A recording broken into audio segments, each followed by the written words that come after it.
A pregnant woman walked into a biker bar asking for help. What happened next will leave you. The rain poured hard that night, turning the old highway into a river of mud. Inside Iron Vulture's bar, engines roared, laughter echoed, and the smell of oil and beer filled the air. But when the door creaked open, everything stopped. Standing there was a young pregnant woman, soaked, shivering, and clutching her belly. Her eyes were wide with fear as she whispered, "Please, I need help." For a moment, the bikers just stared. Rough men with tattoos and leather jackets weren't exactly used to visitors like her. Some smirked, some looked away. But when she stumbled forward, nearly collapsing, something in the room changed.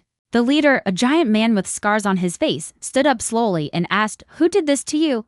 What happened next would turn a rowdy biker gang into heroes and leave the whole town talking for years. The woman's name was Clara, and she was 8 months pregnant. Her dress was torn, her shoes muddy, and her trembling hands clutched a small necklace. The bikers had seen all kinds of trouble in their lives, but this was different. When the leader, Rex Ironjaw Miller, offered her a seat and a towel, she burst into tears, between sobs. She explained that she was running from her abusive husband, a man who had been hunting her ever since she escaped. She had been on the road for hours, with no money, no phone, and contractions beginning to kick in. She said the only lights she saw in miles were from this bar. Rex's jaw tightened. The men exchanged glances, hardened hearts suddenly filled with rage. "You did good coming here," Rex said in a low voice. "You're safe now." One of the bikers, Tank, ran to get blankets and hot coffee. Another, Sparky, grabbed the first aid kit. The tough crowd that once scared people away was now circling around Clara like guardian angels. But before anyone could catch their breath, headlights flared outside. A black pickup truck screeched to a halt and a man stormed out, shouting Clara's name. Her face went pale. "It's him," she whispered. Rex didn't hesitate. "Lock the doors," he growled. "Nobody touches her." The bikers formed a wall between the trembling woman and the man who'd come to drag her back into health. The bar fell silent as the door rattled from the man's fists. "Clara, you come out right now," he roared through the cracked glass. They could see his bloodshot eyes and clenched jaw, a man used to getting his way through violence. Rex motioned to his men. 2 of them flanked the door, while another quietly called a doctor from town. Rex stepped forward, his boots thudding on the wooden floor. He opened the door halfway and stared the man down. "She's not going anywhere," Rex said calmly. The husband sneered, "You don't know who you're messing with. She's my wife." Rex's voice rumbled like thunder. "She's a human being. And tonight, she's under my protection." The man lunged forward, but before he could take another step, Tank grabbed him by the collar and slammed him against the wall. "We don't hit women here," he growled. The tension exploded. Fists flew, chairs crashed, glass shattered.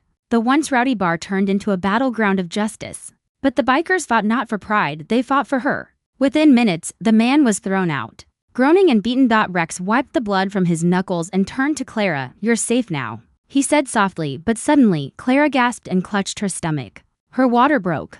The baby was coming now. Without hesitation, Rex barked orders. "Clear the tables. Get hot water. Call Doc Martin, tell him to hurry." The bar that once echoed with roaring engines now filled with the cries of a woman in labor, and the determination of men who refused to let her face it alone. Time blurred into chaos. Thunder roared outside, but inside the Iron Vulture's bar, life itself was fighting to be born. Clara screamed, gripping Rex's hand. "I can't do this," she cried. "Yes, you can," Rex said firmly. "We've got you." When the town doctor finally arrived, he couldn't believe what he saw.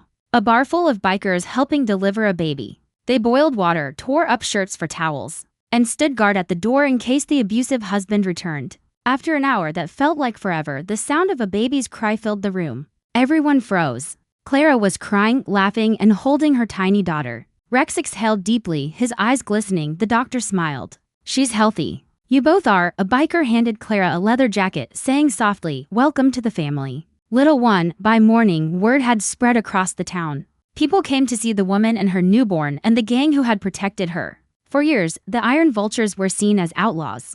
But from that night on, they were something else, heroes. And Clara? She rebuilt her life, naming her baby Hope, after the night a group of unlikely angels gave her a reason to believe. Again, if this story touched your heart, don't forget to like, share, and subscribe for more emotional stories that remind us heroes aren't always wearing capes. Sometimes they wear leather jackets and ride motorcycles.